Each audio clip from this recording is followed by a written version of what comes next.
అండి, నమస్తే. Welcome back to my channel అమ్మమ్మ చేతి వంటలు. ఈరోజు మనం తయారు చేసుకునే రెసిపీ నిమ్మకాయ పులిహోర అండి. ఈ ప్రాసెస్లో నిమ్మకాయ పులిహోరని ఒక్కసారి తయారు చేయండి, చాలా టేస్టీగా ఉంటుంది. అప్పటికప్పుడు ఇంట్లో ఏమి కూరగాయలు లేనప్పుడు ఈ విధంగా నిమ్మకాయలతో పులిహోరని ఒక్కసారి తయారు చేసి చూడండి, చాలా టేస్టీగా కమ్మగా ఉంటుంది. ముందుగా ఈ నిమ్మకాయ పులిహోర కోసం ఒక ప్లేట్ తీసుకొని అందులోకి 2 కప్స్ పొడి పొడిగా వండుకున్న అన్నాన్ని వేసుకోవాలి. అందులోనే 2 నిమ్మకాయల్లో నుంచి తీసిన రసాన్ని వేసుకొని టేస్ట్కి సరిపడినంత సాల్ట్, 1/2 టేబుల్ స్పూన్ పసుపు వేసుకొని ఇవన్నీ ఈ రైస్కి పట్టేంత వరకు నీట్గా ఒకసారి బాగా మిక్స్ చేసుకోవాలి. అన్నం పొడి పొడిగా వండుకుంటే మనం తయారు చేసే పులిహోర పొడి పొడిగా మంచి టేస్టీగా ఉంటుంది. ఈ విధంగా కలుపుకున్న రైస్ని పక్కన పెట్టుకొని ఇప్పుడు పులిహోర కోసం పోపును తయారు చేసుకుందాం. అందుకోసం స్టవ్ వెలిగించుకొని ప్యాన్ పెట్టుకొని అందులోకి 3 టేబుల్ స్పూన్ ఆయిల్ వేసుకోవాలి. అందులోనే పోపు దినుసులను వేసుకోవాలి. ఆవాలు, జీలకర్ర, శనగపప్పు, మినపప్పు వేసుకొని ఈ పోపు అంతా కొంచెం దోరగా ఫ్రై అయ్యేంత వరకు ఫ్రై చేసుకోవాలి.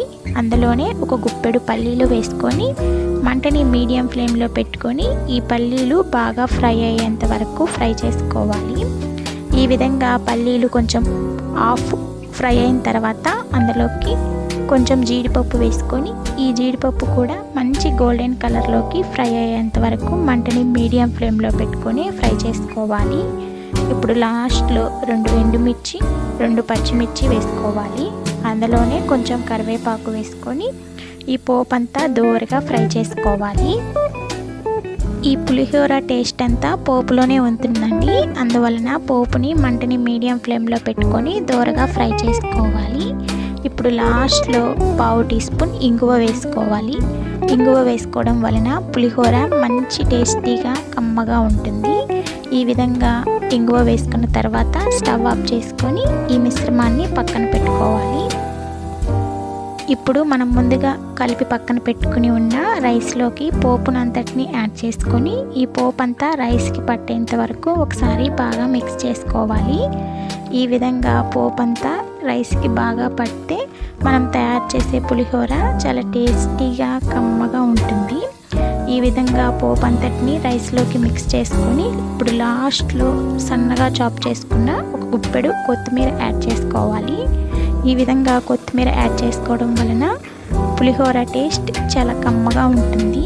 ఈ విధంగా పులిహోరలో కొత్తిమీరని యాడ్ చేసుకొని ఒకసారి బాగా మిక్స్ చేసుకొని సర్వ్ చేసుకుంటే ఎంతో టేస్టీగా, చూస్తుంటేనే నోట్లో నీళ్ళు ఊరిపోయేలా ఉండి నిమ్మకాయ పులిహోర రెడీ. మీరు కూడా ఈ నిమ్మకాయ పులిహోరని ఇదే విధంగా తయారు చేసి ఎలా వచ్చిందో కామెంట్స్ ద్వారా తెలియజేయండి. మరిన్ని క్విక్ అండ్ ఈజీ రెసిపీస్ కోసం అమ్మమ్మ చేతి వంటని సబ్స్క్రైబ్ చేసుకోండి. వీడియో నచ్చినట్లయితే లైక్ చేయండి, షేర్ చేయండి, కామెంట్ చేయండి. మన వీడియోని కొత్త వారు ఎవరైనా చూస్తున్నట్లయితే సబ్స్క్రైబ్ చేసుకోవడం అస్సలు మర్చిపోకండి. Thank you for watching.